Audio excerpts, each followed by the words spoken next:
Buenas tardes, estamos grabando la clase correspondiente a Conversaciones sobre el Poder de Juan Carlos Marín. Este es un libro que, como bien lo dice su título, en realidad es un resumen de conversaciones sostenidas por el profesor Juan Carlos Marín en Chile en los años 80 con un grupo de estudiantes que pretendían construir una alternativa a la sociedad capitalista. En ese sentido, las preguntas y las respuestas que él daba tenían la intención de construir una lucha social. En ese sentido, se hace una reflexión sobre el poder.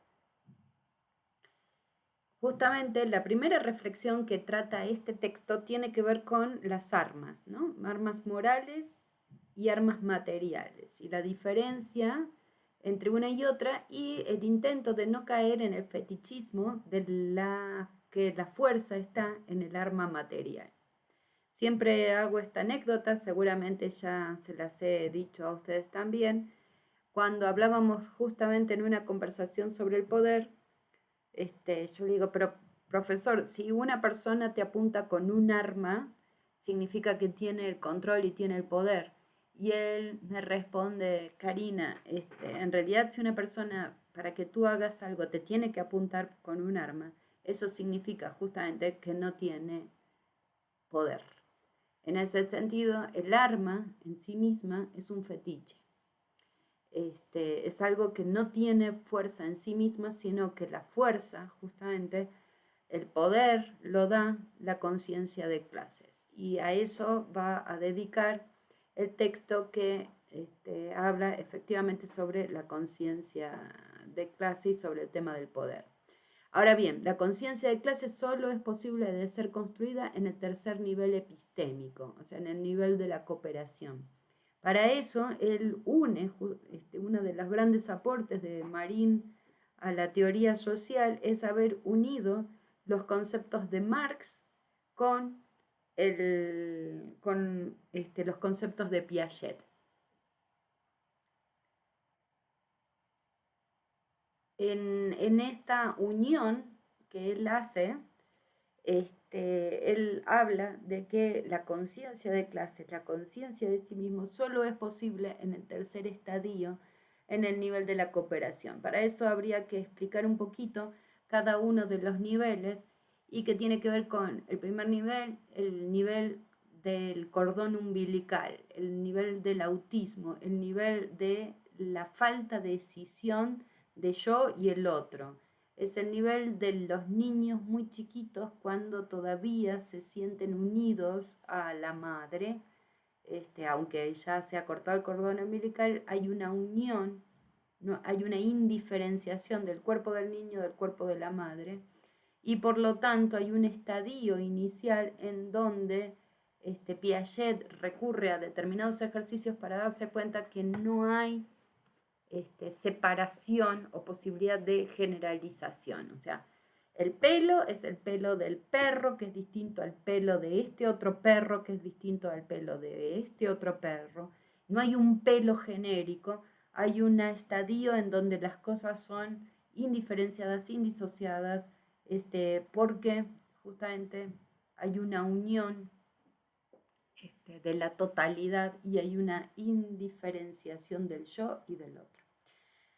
Una vez que se avanza de este estadio se pasa a otro, en donde se produce justamente una escisión y una aparición de lo otro, pero no es un otro en correspondencia con uno mismo, sino que es un otro que podríamos decir un otro mayor, es un otro adulto, es un otro mágico, es un otro que tiene capacidades y cualidades que trascienden lo humano.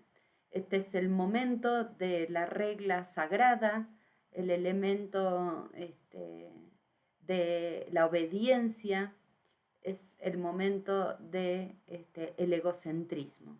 ¿Sí? O sea, ese es otro momento, estaríamos en el momento del sistema capitalista, en el momento de la construcción de la iglesia, de las instituciones, el momento de la construcción del otro con mayúsculas. Este es un otro sagrado y que no se puede romper. Y la relación es de obediencia, o sea, hay una relación de jerárquica, no hay una obediencia, no hay una relación, perdón, de ida y vuelta. El tercer nivel para Piaget, estoy resumiéndolo horriblemente, pero es el momento de la cooperación. Es el momento del otro en correspondencia con uno, es el momento de las relaciones de ida y con flechita de ida y de vuelta. Es el momento justamente de la operación en común y de la posibilidad de reconocimiento del otro en su totalidad. Este justamente es el tercer nivel epistémico y es el nivel en donde es posible obtener para Marx y para Piaget y para Juan Carlos Marín, digamos, uniendo a estos dos, es posible obtener la conciencia de clase real, asumiendo al otro en su totalidad. Ahora bien, esto nos plantea, justamente dice Lito, un problema de conocimiento, ¿sí? Y que tiene que ver con la construcción de la fuerza y de la idea de arma, y que él lo desagrega pensando justamente cómo Marx construye la idea de fuerza de trabajo y esta idea de que para construir herramientas y luego máquinas herramientas y luego la gran industria, lo que hace es tomar cada vez más fuerza de los hombres, o sea, imita la forma utilizada por los seres humanos y los reemplaza al hombre, ¿sí? Entonces aparece como una objetivación o una subjetivación, digamos, una transferencia de poderes del hombre a la máquina, en este caso, y aparece esta idea del fetichismo, de que el poder está en las máquinas. Volviendo, retomando esta idea, aplica exactamente la misma construcción a la idea de arma, ¿sí? Una persona armada no es una persona con una AK-47 en la mano, sino que es una persona con conciencia y con capacidad de reflexión sobre su propia situación. Esta sería el primer capítulo, para luego pasar justamente a la energía de los cuerpos. Ahora, este hombre, esta conciencia, esta idea no aparece inmediatamente en la sociedad, sino que es una construcción histórica y es una idea de un devenir que todavía no está realizado. O sea, el tercer estadio en Piaget, en Marx, etc., no ha sido posible de ser construido al día de hoy. Con lo cual es un elemento o una idea en evolución, en transformación. Es una idea, pero no es una cuestión que se ha realizado efectivamente. Bien, ahora bien, ¿por qué no se ha realizado? Justamente, y tiene que ver con la expropiación de la energía de los cuerpos. Entonces, y ahí empieza justamente también basándose fundamentalmente en el Capital, bueno, y en los escritos en general de Marx, lo que podemos pensar es que la riqueza capitalista, o sea, empieza con la idea del espontaneísmo este capítulo, que después lo vamos a retomar si leemos a Lenin en el próximo semestre, justamente.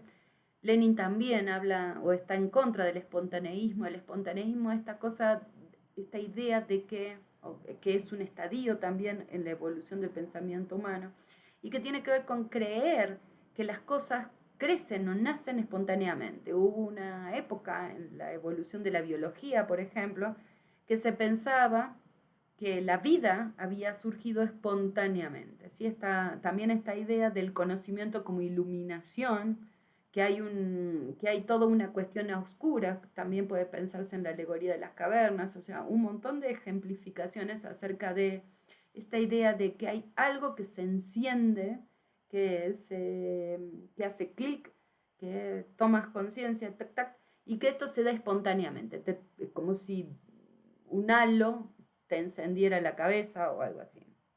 En este sentido, estas teorías, Piaget, Marx, Marin y otros, están en contra justamente de que las cosas sean espontáneas, sino que hay un proceso histórico de construcción del conocimiento de la conciencia y, por lo tanto, de nosotros como seres humanos, ¿no? La idea de que nosotros ya somos humanos, hay una otra noción interesante de Lito Marín que decía en otras oportunidades que nosotros somos el eslabón perdido, o sea, que no hay que buscar el eslabón perdido muy lejos, nosotros somos el eslabón perdido. Somos el devenir de la humanidad. Todavía no somos verdaderamente los humanos que querríamos ser. O sea que la humanidad en tanto especie es un proceso, es una construcción, es un proceso. Bien, volviendo entonces. Con la idea del capítulo 24, por ejemplo, esta idea de es que los economistas burgueses piensan que, o sea, justamente por eso el chiste de la acumulación originaria. La acumulación originaria es justamente una cosa como el pecado original, ¿no? Entonces empieza Marx justamente pensando en esto, o sea, que había unos vagos y unos trabajadores. Los trabajadores tuvieron dinero y los vagos se quedaron pobres, ¿sí? Es como esta idea de naturalizar los procesos sociales y construirlos como espontaneístas. O sea, como si fueran una cuestión que la riqueza salió de un zapallo. Todos los cuentos de Disney, las princesas, etc. Todo va hacia un mismo proceso que tiene que ver con la colonización burguesa de nuestro pensamiento. Y en este caso lo que queremos decir es que la riqueza capitalista no se genera espontáneamente, sino que supone este proceso que hemos visto de expropiación y de explotación. El primer momento es el momento de la violencia, es el momento de la expropiación, y luego justamente en el momento de la explotación se genera el momento del poder, que es lo que estuvimos viendo con Foucault y que acá damos otra vuelta de tuerca para unir todos estos elementos. Entonces, el proceso de explotación es al mismo tiempo un proceso de construcción de un poder que supone más para unos y menos para otros. O sea, si el poder se distribuyera uniformemente en todas las personas, no habría reflexión sobre el poder. Reflexionamos sobre el poder porque hay concentración en unos y disminución en otros. Eso es justamente lo que hace que en determinados momentos se convierta en relaciones injustas. Ahora bien, esto supone a su vez que hay dos momentos, que es un momento de la producción de las condiciones de materiales de vida y hay un momento de la producción de relaciones sociales, ¿sí? O sea, de la organización, o sea, la producción de relaciones sociales pensamos que es el modo en cómo se organiza la sociedad para producir estas condiciones de vida, ¿sí? Cada formación histórico-social tuvo estos dos momentos. Cómo se producen las condiciones de vida y cuáles son las relaciones sociales que sostienen ese modo de producción, ¿sí? Eso es lo que hace a la totalidad de una formación histórico-social. Ahora bien, para producir cada una de estas formaciones histórico-sociales tuvo que haber necesariamente una lucha de clases. Nadie se deja expropiar porque sí, ¿sí? Nadie se deja expropiar sin una confrontación. Siempre tuvo que haber una confrontación. Y el momento de la confrontación es necesariamente el momento de la guerra. Por eso, toda lucha social, en teoría, supone siempre una confrontación y una guerra, que es evidente que hemos perdido.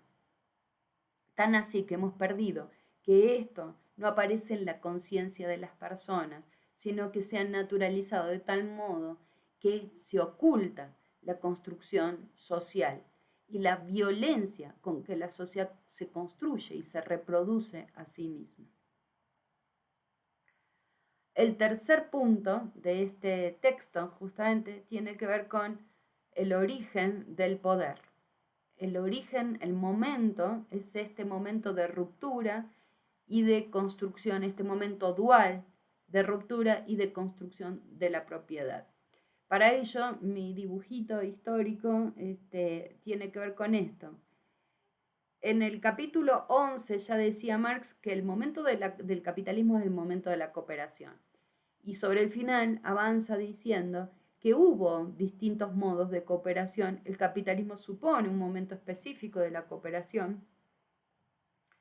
Y este momento, el momento 1, que está trabajado más en textos anteriores al Capital, tiene que ver con el momento del laboratorium, que siempre lo refiero, que es este momento en que el hombre estaba unido, pero estaba unido de una manera, si se quiere, a mí me sale siempre la palabra primitivo, no creo que sea la mejor palabra para nombrarlo, pero por lo menos es la palabra que más claro se me hace para captar en su totalidad.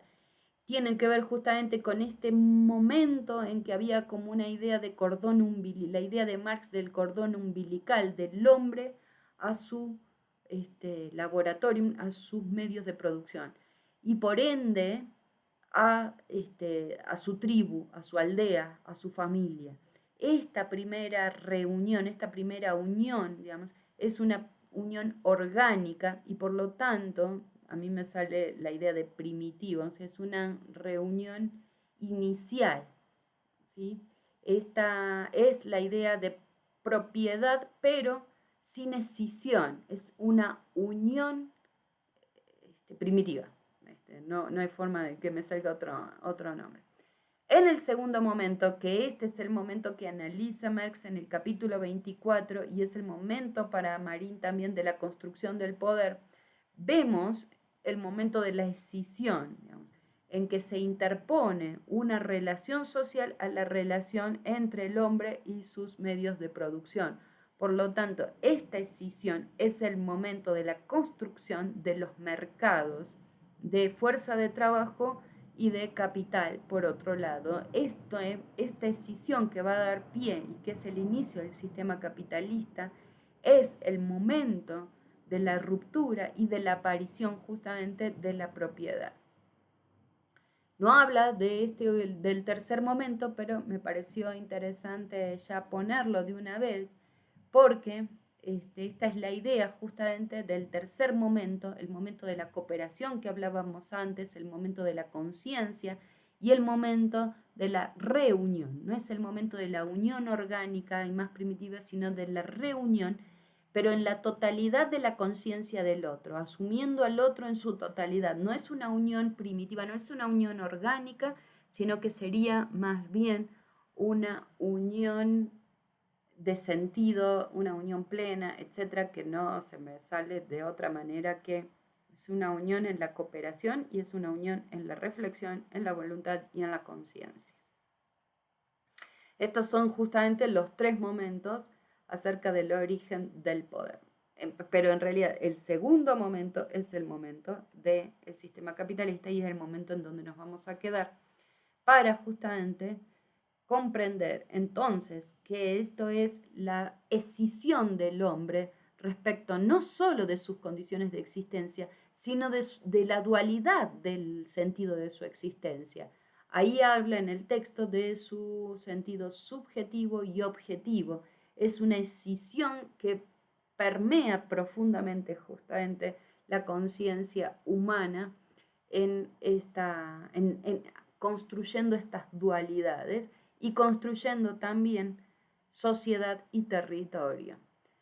La propiedad entonces se produce cuando se le expropia a otro sus condiciones de existencia por medio de una fuerza material.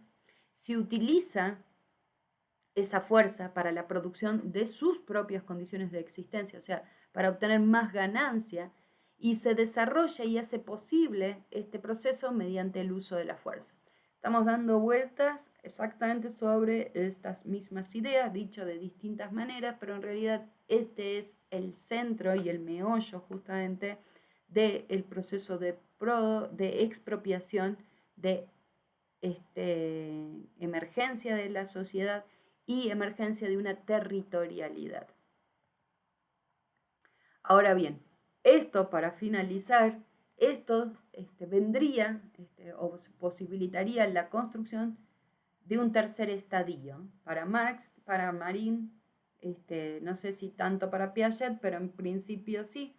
La idea entonces es que esta violencia con que es construida lo social no es observable a primera vista, tiene que haber un avance y una evolución de la conciencia y de la autoconciencia, o sea, de la reflexión sobre las propias capacidades, sobre la construcción de que esto da de relaciones sociales, las relaciones sociales en las que estamos inmersos, y aquí el paréntesis es justamente al ejercicio del castigo, digamos, cómo nosotros reproducimos, cómo construimos estas relaciones sociales de algún modo, que de algún modo pueden violentar incluso hasta las personas que más amamos, y justamente que esto supone, o avanzar hacia otras formas de relaciones sociales, supone un ejercicio de reflexión y voluntad. La voluntad y la reflexión, o sea, la voluntad es la máximo, dice Lito, la máximo exponente de la reflexión, y sería la capacidad de reunión en otras formas, o sea, sería justamente el tercer estadio y la construcción, para darle final a esta clase, la construcción de esta arma moral, de esta fuerza armada, que no es el fetichismo del arma física, sino que es el fetiche de un hombre nuevo, al estilo de el Che Guevara, de una reflexión profunda acerca de lo que somos, para qué estamos y qué es lo que queremos en un futuro para nuestra especie como seres humanos. Bien, hasta aquí el texto de Marín. Espero que les haya gustado. Muchas gracias.